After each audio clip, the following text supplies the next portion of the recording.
Welcome to Family Meal with Chef Phil. Today we're preparing a beautiful roasted halibut with a tomato, garbanzo bean, and whole grain wheat berry salad. So we're going to start out with building that wheat berry salad, adding those dried wheat berries to the pan with some water and a little bit of salt. And those go for about 45 minutes until they're tender. If you need to add a little more water, go right ahead. In the meantime, we're going to get started picking some herbs and fresh parsley and break down our cucumber. So for me, I break down the cucumber by peeling it, actually halving it, and taking out the seeds. That's the only way my wifey will eat the cucumber, so I've got to make sure to do it the way that my family's going to eat it. Of course, you could leave the skin on. There's lots of great fiber there, but this is the way we're going to do it today. So you see, I'm going to break it down. I use a bowl to scoop out the seeds. It's a great way to catch it and not make a big mess, and very simple as well. Then I just stack them up, use a sharp knife, and I come right across and go ahead and slice up that cucumber. Next, I'm going to go ahead and break down the tomatoes. The tomatoes are beautiful, organic, vine-ripe, gorgeous, yellow and red, because I just like the color. Why not? As you get deeper into the season, you can choose heirlooms, local, beautiful tomatoes when you can. You can always get heirloom tomatoes year-round. They're grown hothouse or hydroponically.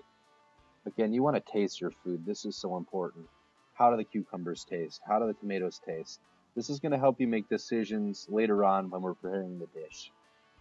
So here we're just going to quarter the tomatoes or give them one more cut where they're a little bit bigger, but really that's how food is. We have to adjust our technique to make sure that we accommodate for the dish. If the tomato's a little too big, we cut it a little smaller. If it's a little smaller, we don't cut it as much. So then we're going to go ahead and move on to some more of the vegetable preparation. Here we're going to zest the lemons, being very careful not to get any of that white, bitter pith into the mix, really getting all the yellow off of the lemon.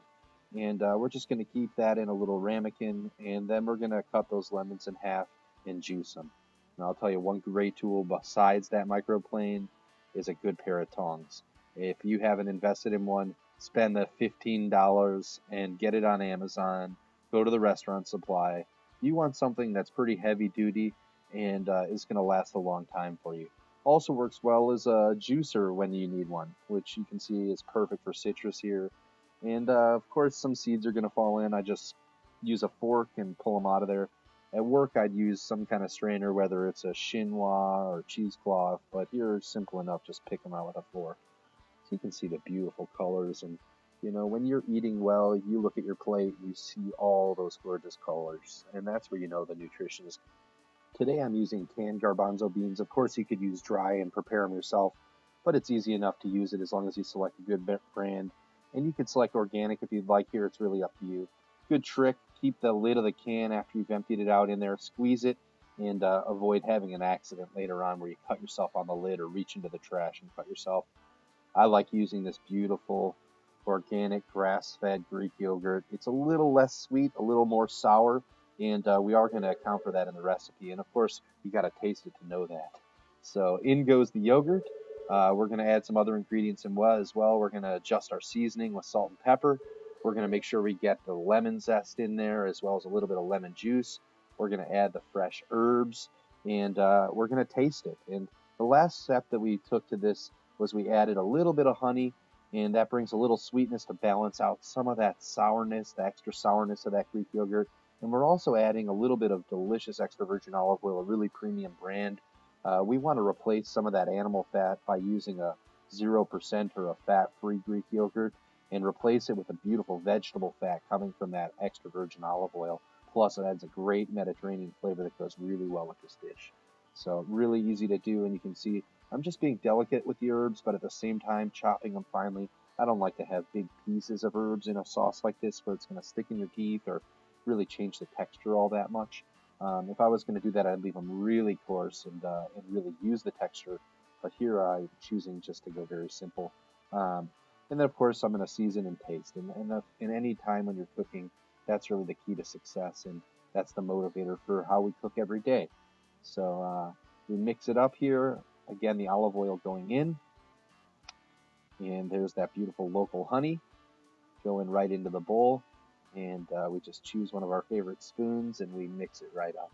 So again, I really encourage you to taste your food all through the process. Taste the ingredients. The flavors absolutely change as we incorporate different things into the dish, and it gives us an opportunity to make adjustments. Here we are adding a little bit more pepper. I just didn't feel like it had any piquancy to it, and I wanted just a little bit of heat. Of course, I could have gone into the fridge and pulled out that sriracha or grabbed a little hot sauce, but I thought the black pepper worked really beautifully.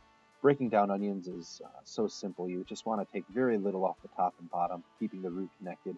Here I actually do one additional cut to get quarters of the onion. Makes it very easy to peel that skin off, and also keeps my julienne nice and short so I don't have long pieces of onion hanging out of my mouth when I eat the dish. Because let's face it, the bottom line is this is going to be dinner, and I am going to eat it, and it won't be long. So I want to make sure that I really enjoy it when it comes time, and part of that for me is not having onions hanging out of my mouth. Here I'm marinating those onions, getting them what I would call pickled with some of that vinegar, and let them marinate just a little bit. So we're going to go ahead and build the salads probably about 10 minutes later, and we get those beautiful tomatoes in.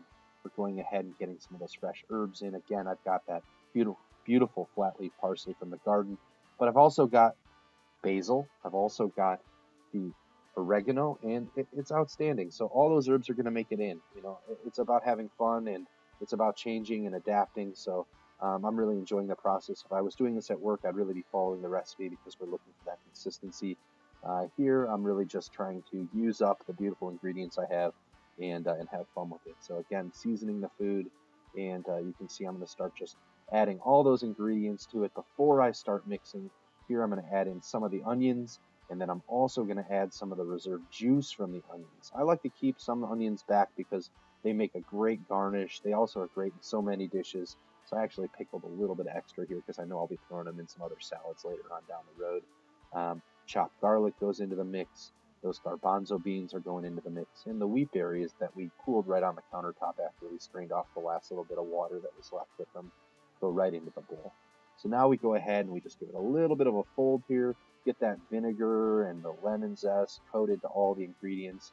And the last step, we're going to go ahead and get some of that really high quality, delicious extra virgin olive oil right into the bowl and balance it out. So we've almost made a vinaigrette right in the bowl here. By adding that oil, we've got the vinegar in there, and it's just coating all of those great ingredients. And the last thing we're going to do, of course, is taste. So here we go. And if we wanted to, this would be the time to adjust that seasoning.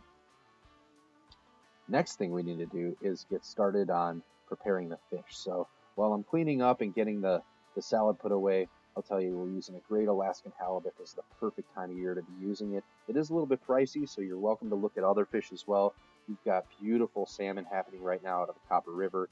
Of course, you could use trout, you could use monkfish, so many different versatile, less expensive fish that would work beautifully here. But I just love halibut this time of year, and thought it would be a nice thing, something you don't see too often. So here we go. I like the skin off on halibut. If you were doing trout, I'd probably leave the skin on. It's really up to you. I'm just trimming off a little bit of the connective bits and any cartilage that may remain from the bones and being on that skin. And then I'm going to go ahead and split the fish here so I get nice, beautiful portions. And I'm serving a few people tonight, so I'm actually going to create 8 portions. I asked the fishmonger to give me 2 pounds of a beautiful cut off of the halibut. So I got a nice fat fillet. And you can see I'm just using nice, even strokes with the knife, really taking my time to measure with my fingers to make sure I get even portions for everyone, which also helps in making sure the cooking time is nice and even for the fish when it's in the oven. And there you have it. And I like to keep the fish on a plate in the refrigerator while I'm doing the rest of the preparation. So here I go breaking down some garlic. Of course, what you didn't see is me sanitizing and cleaning my board in between the tasks, but that's a given in my world. So go ahead and break down the garlic. And another great trick here is to use that microplane to go ahead and break down your garlic. If you just have a few cloves, no sense in getting involved with getting your board all dirty and breaking out the chef's knife again to chop it. I can very simply go ahead with the microplane and get that garlic beautiful and fine. And that's going right into the bowl. And then again, I'm going to go ahead and reach to my squeeze bottle here. That's an extra virgin olive oil, not quite as expensive. I'm going to use a little bit more liberally, but at the same time have great control because it's in that squeeze bottle. I brush the fish, and it's going into a 500-degree broiler, really close to the broiling element to get some nice color on that fish. In the meantime, I start plating, and plating is fun. It's easy.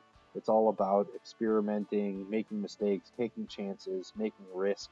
And here you can see I just put a nice dollop down in the middle, a little olive oil around, and I'm going to make a nice little salad in the center, and the fish would go right on top of that. Of course, you could also do a more family style preparation, get more of a platter. Again, I like to put the sauce on the bottom for something like this. It gives the diner a little bit more control. But if you really don't like those ingredients to mix, put the yogurt on the side. Easy enough. You can see here I'm just going to go ahead and do something a little different with it, and I'm just having fun. So there's the outcome. There's the beautiful fish on top of that salad.